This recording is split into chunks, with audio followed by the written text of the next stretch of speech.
नमस्ते। Bike mechanic training में आपका हार्दिक स्वागत है। आज आपको बता रहा हूँ कि जो हमारी बाइक रहती है उसके अंदर जो पार्ट्स लगे रहते हैं, कंपोनेंट रखे रहते हैं, उनको कब बदलना चाहिए। बहुत इम्पोर्टेंट रहता है, आपको जानकारी होना बहुत ज़रूरी रहती है। यदि आपके पास बाइक है तो आपको पता होना चाहिए आपकी बाइक के अंदर कौन कौन से पार्ट लगे रहते हैं और उनका कब कब बदलना चाहिए। सबसे पहला रहता है इंजन ऑयल। इंजन ऑयल रहता है वो इंजन की जान होता है। जिस तरह हमारे शरीर में ब्लड रहता है और सब शरीर के अंदर सर्कुलेट करता है, उसी समय इंजन के अंदर ऑयल रहता है, वो पूरे इंजन के अंदर सर्कुलेट करता है। यदि ऑयल की थिकनेस रहती है, उसकी विस्कोसिटी रहती है, वो कम हो जाएगी तो इंजन जल्दी से गर्म होने लग जाता है। तो इसका एक टाइम पीरियड रहता है इंजन ऑयल बदलने का। 2500 से लेकर 3000 किलोमीटर के अंदर आपको बदलना पड़ेगा। अलग अलग ग्रेड के अनुसार, अलग अलग इंजन के अनुसार, अलग अलग गाड़ी की पिकअप के अनुसार, सीसी के अनुसार इंजन ऑयल रहता है। कोई 10W30 रहता है, कोई 20W40 रहता है, कोई 20W50 रहता है। तो जिस गाड़ी में जो भी ऑयल डल रहा है उसको बदलवा लेना चाहिए। तो ऑयल 2500 से लेकर 3000 किलोमीटर के अंदर आपको बदलवा लेना चाहिए।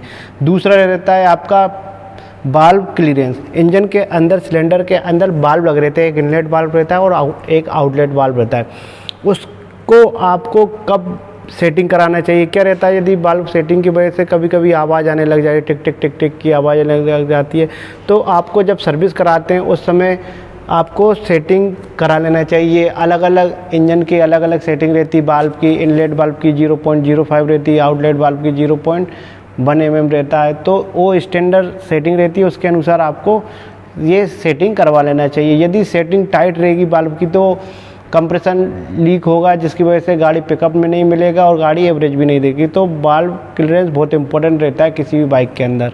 इसके बाद एयर फिल्टर।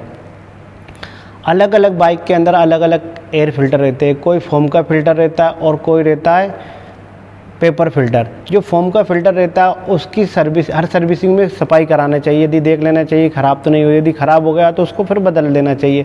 एयर फिल्टर जो पेपर फिल्टर रहता है उसकी भी देख लेना चाहिए, वो पेपर का रहता है। तो जब भी एयर फिल्टर की सफाई कर रहे हैं तो हवा के प्रेशर से करना चाहिए और हवा को अंदर की साइड से देना चाहिए। जो फिल्टर है उसको अंदर की साइड से हवा देना चाहिए, तो जिसके ऊपर जो भी डस्ट लग गई है, धूल लग गई, वो बाहर की तरफ वापस निकल जाए।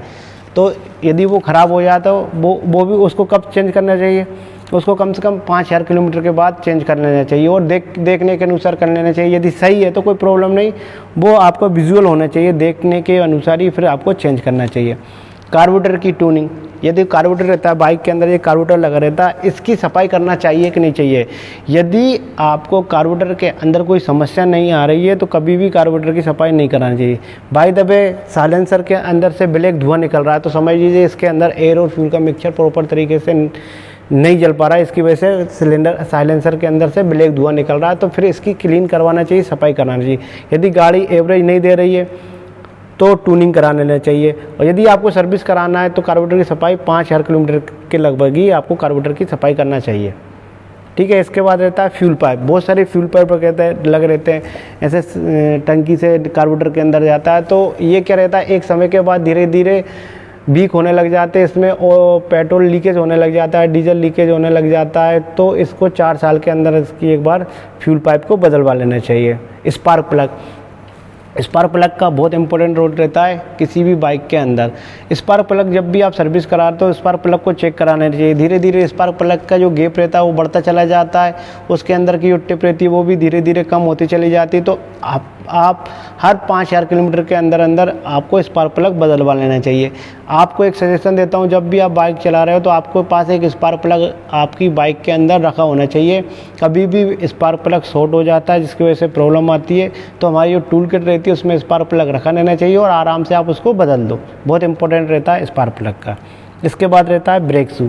जब भी आप सर्विस करा रहे हो तो ब्रेक शू को चेक कराना जरूरी चाहिए। ब्रेक शू के अंदर एक लाइनर रहता है, वो इसकी परत रहती है, वो धीरे धीरे लेदर की रहती है, वो धीरे धीरे घिसती चली जाती है। घिसने के बाद क्या रहता है, वो एक बार वीक हो जाएगी। यदि ब्रेक शू घिस गए तो ब्रेक ड्रम को ख़राब कर देते हैं, तो आपको उसको चेक कराना चाहिए। चेक करने के बाद ही उसको बदलवा लेना चाहिए। तो ब्रेक शू हर 10,000 किलोमीटर के अंदर अंदर तो बदलवा लेना चाहिए, उसकी लाइन ख़राब हो जाती है।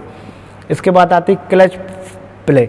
आपको बहुत सारी गाड़ी के अंदर क्लच केबल रहती है, वो भी एक स्टिकी होती है, जाम हो जाती है, उसके तो क्लच की फ्री प्ले होना चाहिए 2 mm के लगभग। इसके बाद आपका रियल व्हील, हर चीज़ की जो केबल लग रही है उसके फ्री प्ले होना चाहिए। Clutch play, brake free play, throttle grip free play, ये throttle grip free play, brakes light, tail light, इनके अंदर जो स्विच लगे रहते हैं उनकी भी फ्री प्ले होना चाहिए, तभी ये प्रॉपर तरीके से वर्क करेंगे। तो बहुत इंपॉर्टेंट रहता है फ्री प्ले रखना है। यदि फ्री प्ले नहीं टाइट रहेगी तो जल्दी से क्लच ख़राब हो जाती है, इसलिए क्लच की फ्री प्ले होना जरूरी रहता है। ये क्लच ये फ्री प्ले होना चाहिए। इस तरीके से ग्रिप की फ्री प्ले होना चाहिए, बहुत इंपॉर्टेंट रहता है फ्री प्ले का।